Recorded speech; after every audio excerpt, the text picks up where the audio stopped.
Demon slayer हाशरा training arc जो फिलहाल चल रहा है, जिसके अंदर हम देख रहे हैं कि काफी सारे हाशरा अपने आप को ट्रेन कर रहे हैं एक मार्क को एक्वायर करने के लिए। तो एग्जैक्टली ये लोग इतना ज्यादा ट्रेन क्यों कर रहे हैं एक मार्क को एक्वायर करने के लिए, एंड ये मार्क अगर अनलॉक हो गए तो उसके बाद क्या बेनिफिट मिलेगा हाशरा को। तो आज की वीडियो में हम यही बात करने वाले कि मार्क एग्जैक्टली अनलॉक कैसे होंगे एंड अनलॉक करने के बाद ये मार्क कैसे वर्क करता है, एंड एग्जैक्टली कौन से 10 हाशरे, या मैं कहूँ शायद उनमें से तो एक हाशरा भी नहीं था जिसने ये मार्क को अनलॉक कर लिया था। उन सब लोगों के बारे में हम बात करेंगे। तो बिफोर आई बिगिन मैं पहली बता देता हूँ ये कोई स्पॉइलर वीडियो नहीं होने वाली। इसके अंदर जो शायद तुम्हें मेजर स्पॉइलर मिलेगा वो ये होगा कि कौन से हाशरा की फाइट कौन से अपर मून के साथ होने वाली है। उसके अलावा मैं तुम्हें कोई और चीज नहीं बताने वाला कि वो फाइट का कंक्लूजन क्या निकला था। तो तुम टेंशन फ्री होकर ये वीडियो देख सकते हो एंड तक। So let's start the video. तो सबसे पहले हम बात करते हैं कि ये मार्क को अनलॉक कैसे किया जाता है। तो सबसे पहला पॉइंट ये है कि अगर किसी हाशरा ने उस मार्क को अनलॉक कर लिया है तो वो अपने सराउंडिंग्स में जितने भी हाशरे हैं उन सबको वो दे सकता है मार्क, मतलब स्प्रेड कर सकता है अपना mark. Just like corona virus, वो अपने मार्क को बाकी हाशरा के साथ शेयर कर सकता है, जैसा कि हम एक हाशरा को करते हुए देखेंगे फ्यूचर के अंदर, जिसका नाम है यूरोची। दूसरा पॉइंट, अगर कोई हाशरा एक्सट्रीम लाइफ थ्रेटनिंग कंडीशन को सर्वाइव कर जाता है जिनके अंदर उनकी डेथ होने वाली थी, but because of certain reason उनका अचानक से मार्क अनलॉक हो जाता है, जैसा कि हमने तोकितो को करते हुए देखा था स्वॉर्ड्समिथ विलेज आर्क के अंदर कि उसकी बॉडी का टेम्परेचर कैसे 39 डिग्री सेल्सियस हो गया था एंड उसका heart rate 200 beats per minute हो गया था, जिसकी वजह से वो मार्क को अनलॉक कर पाया था। तीसरा पॉइंट, अगर किसी हाशरा ने इस मार्क को अनलॉक कर ले तो ऐसा जरूरी नहीं है कि वो मार्क उसके साथ हमेशा रहेगा, वो कुछ टाइम के बाद डिसअपियर हो जाता है, जैसा कि हमने मित्सुरी और तोकितो को देखा था। जब स्वॉर्ड्समिथ विलेज आर्क के अंदर उन दोनों का मार्क अनलॉक हुआ था तो फाइट के बाद उन दोनों का मार्क दोबारा से गायब हो गया था। तो ऐसा जरूरी नहीं है कि अगर एक बार मार्क आ गया किसी हाशरा की तो वो उनके साथ हमेशा रहेगा, बट हाँ दोबारा से वो उस मार्क को ला सकते हैं जब वो किसी हाशरा के पास हो जिसके पास ऑलरेडी एक मार्क है, या फिर वो दोबारा से एक एक्सट्रीम लाइफ थ्रेटनिंग कंडीशन के अंदर चले जाए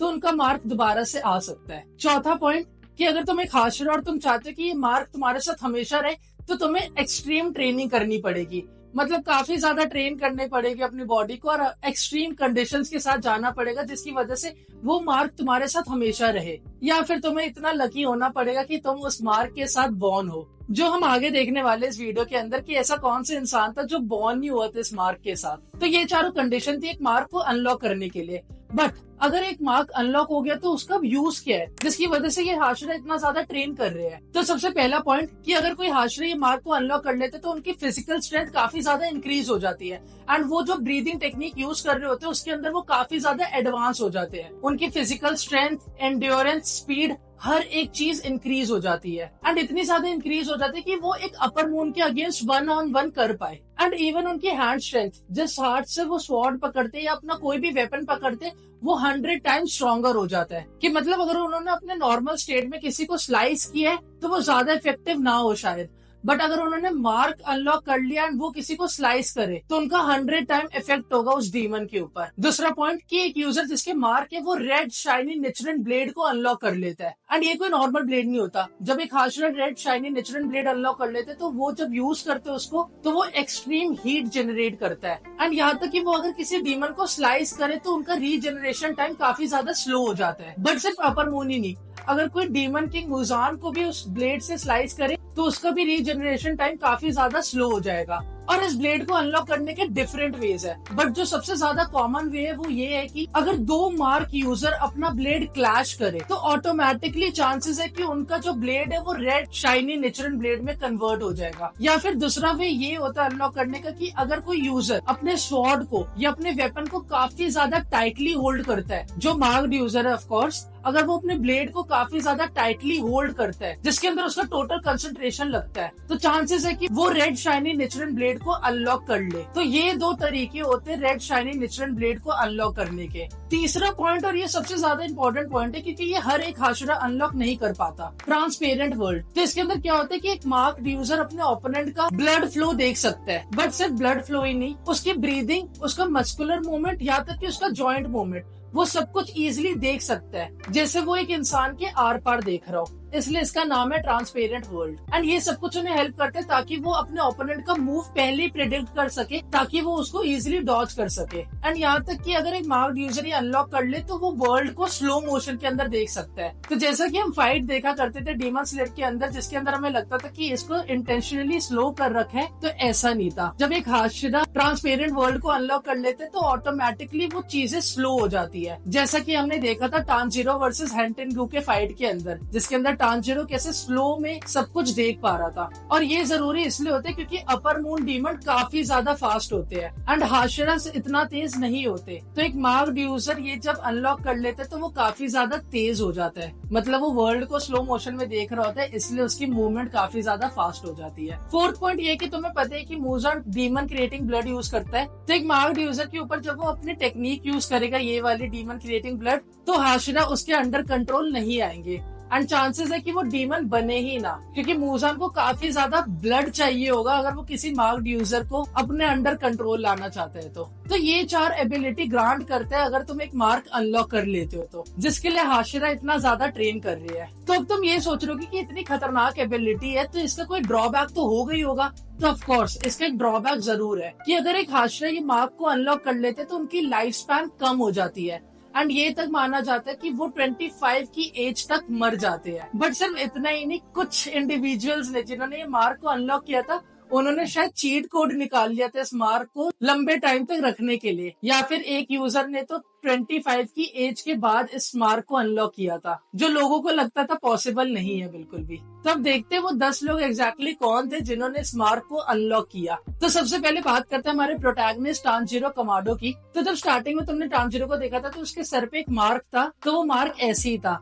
बचपन में उसके चोट लग गई थी इस वजह से था, वो कोई एडवांस मार्क्ड नहीं था। बट सबसे पहले जो उसने मार्क अनलॉक किया था वो था अपर मून 6 के फाइट के अगेंस्ट, जब ग्यूटारो के अगेंस्ट उसकी लड़ाई हुई थी एंटरटेनमेंट डिस्ट्रिक्ट आर्क के अंदर, जिसके अंदर हमने देखा था कि टांजीरो की कैसे स्पीड, स्टैमिना, एंड्योरेंस सब कुछ इंक्रीज हो गया था एंड वो टेंशन के साथ मिलके इजिली ग्यूटारो का हेड अलग कर पाया था। सेकेंड टाइम उसने रेड निचरन ब्लेड सबसे पहले अनलॉक तब किया था जब वो अपर मून 4 के अगेंस्ट लड़ा था, हैंटेंगो के क्लोन के अगेंस्ट, एंड उसने रेड निचरन ब्लेड खुद से अनलॉक किया था इस बार, क्योंकि एंटरटेनमेंट डिस्ट्रिक्ट आर्क के अंदर नेजुको उसे हेल्प करती है ये ब्लेड को अनलॉक करने में अपने डीमन क्रिएटिंग ब्लड की मदद से। बट स्वॉर्ड्समिथ विलेज आर्क के अंदर हमने देखा था कि टांजीरो खुद अनलॉक कर लेता है रेड शाइनी निचरन ब्लेड, और हैंटेंगो के फाइट के अगेंस्ट ही टांजीरो ट्रांसपेरेंट वर्ल्ड भी अनलॉक कर लेता है, इसलिए वो रियल बॉडी ढूंढ पाया था हैंटेंगो की। एंड इन फ्यूचर अभी तुम और देखने वाले हो यहाँ पे टांजीरो स्टॉप नहीं होता, उसकी फाइट अभी अकाजा और मूजान दोनों के साथ होगी, जिसके अंदर वो काफी क्रेजी एबिलिटी अनलॉक करने वाला है। सेकंड नंबर पे मिस हाशिरा मिचिरो तोकितो, एंड इसने अपना मार्क तब अनलॉक किया था जब इसकी फाइट ग्योको के अगेंस्ट हुई थी अपर मून 5, एंड जैसा कि हमें पता है कि इसने अपना मार्क कैसे अनलॉक किया था जब इसकी बॉडी टेम्परेचर 39 डिग्री सेल्सियस हो गई थी और इसका heart beat 200 beats per minute चल रहा था, तब इसने ये मार्क को अनलॉक कर लिया था एंड फाइट खत्म होने के बाद ये मार्क डिसअपियर हो गया था। बट इन फ्यूचर तुम दोबारा से इसके मार्क को देखने वाले हो जब इसकी फाइट कोकोशिबो के अगेंस्ट होगी। थर्ड नंबर पे only girl in demon slayer जिसने ये मार्क को अनलॉक किया था, मित्सुरी कांडरोजी लव हाशिरा, एंड इसने भी अपना मार्क तब अनलॉक किया था जब इसकी फाइट हैंटेंगो के क्लोन के साथ हुई थी, एंड इसका मार्क शायद इसलिए अनलॉक हुआ था क्योंकि ये टांजीरो के पास थी, इसलिए टांजीरो ने स्प्रेड कर दिया था अपना मार्क। एंड ये लास्ट टाइम था जब हमने मित्सुरी को मार्क यूज करते हुए देखा था, क्योंकि इस फाइट के बाद मित्सुरी ने मार्क एक बार भी अनलॉक दोबारा नहीं किया, एंड यहाँ तक कि हमने आज तक मित्सुरी को ट्रांसपेरेंट वर्ल्ड या फिर रेड निचरन ब्लेड भी यूज करते हुए नहीं देखा। फोर्थ नंबर पे गियो टोमियोका वाटर हाशिरा, एंड इसने अपना मार्क तब अनलॉक किया था जब इसकी फाइट अकाजा के अगेंस्ट हुई थी, एंड इन दोनों का काफी ज्यादा क्रेजी बैटल देखने वाले हो तुम नेक्स्ट सीजन शायद। एंड इसने अपना रेड ब्लेड तब अनलॉक किया था जब इसने क्लैश किया था सेनेमी के साथ अपने ब्लेड को, तो इसका रेड शाइनी निचरन ब्लेड भी अनलॉक हो गया था। फिफ्थ नंबर पे सेनेमी शिनाजुगावा विंड हाशिरा, एंड इसने अपना मार्क कोकोशिबो के अगेंस्ट अनलॉक किया था, एंड ऑफ कोर्स इसने रेड ब्लेड तभी अनलॉक कर लिया था जब गियो और इसने अपना ब्लेड को क्लैश किया था, पर इसने दूसरी बार तब अनलॉक किया था जब इसने अपने वेपन को ग्योमी के ब्लेड के साथ क्लैश किया था। तो तुम इसका रेड शाइनी निचरन ब्लेड 2 बार देखने वाले हो। 6 नंबर पे ओबना इगोरो सरपेंट हाशिरा, एंड ये लास्ट हाशिरा जिसने अपने मार्क को अनलॉक किया था, एंड इसे तब अनलॉक किया था जब इसकी फाइट मुजान के साथ हुई थी। 7th नंबर पे ग्यूमी इमेजिमा स्टोन हाशिरा, एंड इसने एक्चुअली अपने मार्क पे चीट किया था। चीट मतलब इसके पास कोई चीट कोड था शायद, क्योंकि इसने अपना मार्क 27 की एज पे अनलॉक किया था, जहाँ पे ये माना जाता था कि 25 की एज पे डेथ हो जाती है उन यूजर्स की जिनके ऊपर मार्क आता है। बट इसने 27 पे अनलॉक किया था जब इसकी फाइट कोको शिबो के अगेंस्ट हुई थी,